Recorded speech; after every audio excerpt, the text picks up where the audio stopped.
Nancy Clark. And I'm Anne-Marie Wallace-Phillips.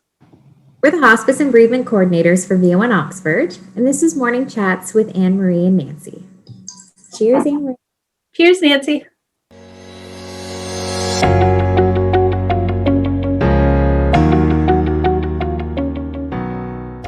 Moving on with our Hospice Palliative Care series, we're going to chat a little bit today about some of the popular myths regarding hospice palliative care. So Anne-Marie, take it away with myth number 1. Perfect. The first myth is palliative care hastens death. But in fact, palliative care does not hasten death. It provides comfort and the best quality of life from diagnosis of an advanced illness until the end of life. Second myth we're going to debunk today is that palliative care is only for people dying of cancer. So this is a very common assumption for people who call into Sakura House inquiring about hospice palliative care and whether they're eligible. So in fact, palliative care can benefit patients and their families from the time of diagnosis of any illness that may shorten their life. It's not specific to cancer, and someone doesn't have to be at their end of life journey in order to receive the support of hospice palliative care. Right. The third myth is people in palliative care who stop eating die of starvation. I will let you know, this comes up so often with patients and family members, either if they're at Sakura or in the hospital palliative. But in fact, people with advanced illnesses don't experience hunger or thirst as healthy people do. People who stop eating die of their own illness, not starvation.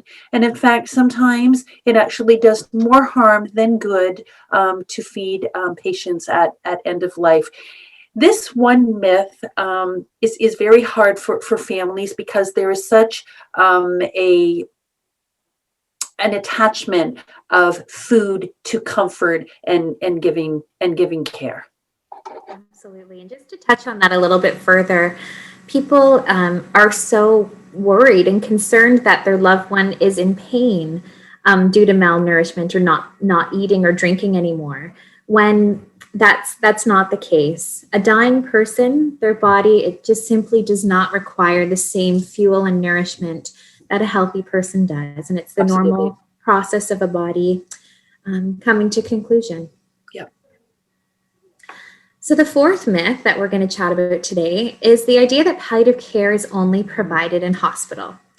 So while we do have excellent palliative care provided in hospital in our local hospitals in Oxford County, with specific palliative care units and beds and specific staff who are specialized in palliative care, we also, our community has palliative care in long-term care facilities in our local hospice, Sakura House, as well in people's homes. So palliative care can be provided wherever a person resides. Absolutely. Quality palliative care with pain and symptom management and with psychosocial and emotional support. Yeah.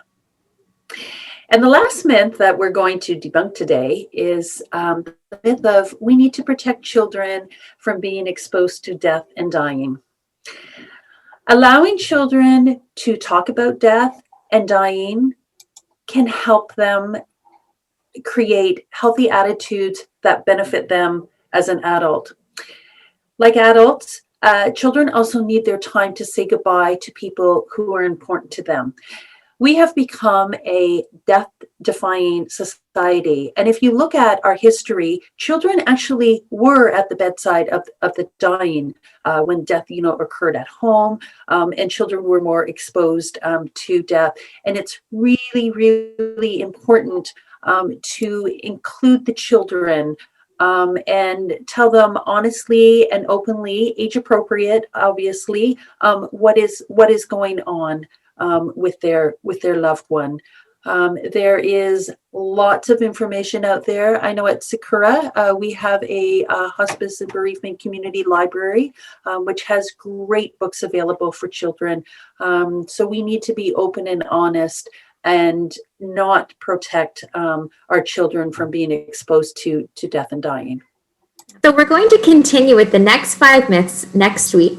But in the meantime, subscribe to our YouTube channel to follow up with all of our previous Morning Chat videos, or reach out to us by phone or email. Thank you. Thanks for watching.